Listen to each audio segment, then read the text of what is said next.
मणिपुर में नई सरकार का गठन होते ही राज्य में एक बार फिर हिंसा भड़क उठी है। सरकार के खिलाफ कुकी समुदाय ने मोर्चा खोल दिया है, साथ ही एक बड़ी मांग भी कर दी है, जिसके चलते राज्य में सरकार बनते ही बीजेपी के लिए मुश्किलें खड़ी हो गई। तो क्यों मणिपुर में एक बार फिर भड़की हिंसा और क्या है पूरी खबर, जानने के लिए देखिए ये रिपोर्ट। मणिपुर में एक साल बाद राष्ट्रपति शासन खत्म कर बीजेपी ने नई सरकार का गठन कर लिया है, लेकिन सरकार बनते ही राज्य में एक बार फिर अशांति फैल गई है और इस अशांति ने 5 फरवरी की शाम हिंसा का रूप ले लिया।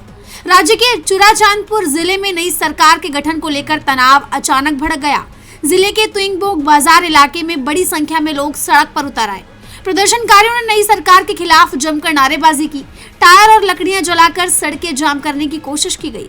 हालात तेजी से बिगड़ते चले गए। सुरक्षा बलों ने भीड़ को कंट्रोल करने की कोशिश की और इस दौरान प्रदर्शनकारियों और सुरक्षा कर्मियों के बीच झड़प और पत्थरबाजी भी हुई। इसी कड़ी में आदिवासी संगठन ज्वाइंट फोरम ऑफ 7 ने कुकी बहुल चुराचांदपुर में 6 फरवरी को सुबह 6 बजे से 12 घंटे का बंद बुलाया है।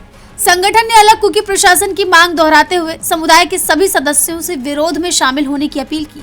कुकी जो काउंसिल ने कहा कि अगर समुदाय का कोई विधायक संगठन के सामूहिक निर्णय की अनदेखी करता है तो वो ऐसा अपनी व्यक्तिगत हैसियत में करेगा और ऐसे एक तरफा फैसलों के परिणामों के लिए संगठन जिम्मेदार नहीं होगा। जैसा आप जानते हैं कि कुकी उग्रवाद संगठनों ने भी समुदाय के विधायकों को सरकार गठन में भाग न लेने के खिलाफ कड़ी चेतावनी जारी की है। उनका कहना है कि अगर कोई भी विधायक सरकार में शामिल होता है तो उसके जिम्मेदार वो खुद होंगे। दरअसल ये पूरा विवाद राज्य में नई सरकार के गठन और सरकार में कुकी समुदाय के नेताओं को शामिल किए जाने को लेकर है। खास तौर पर बीजेपी विधायक नेमचा किमगेन को डिप्टी सीएम बनाए जाने से कुकी समुदाय में नाराजगी है। समुदाय का कहना है कि उनके लंबे समय से अलग प्रशासन की मांग को नजरअंदाज किया गया है और इसी वजह से लोगों का गुस्सा सड़कों पर दिखाई दे रहा है। जैसा आप जानते हैं कि मणिपुर में 3 मई 2023 से जातीय संघर्ष जारी है। मेतेई समुदाय की अनुसूचित जनजाति दर्जे की मांग और कुकी समुदाय के आदिवासी एकजुटता मार्च को राज्य में अशांति की अहम वजह माना जाता है। इस जातीय संघर्ष के दौरान कई लोगों की जान गई थी और हजारों लोग विस्थापित हुए थे जो अभी तक स्थापित नहीं हो पाए।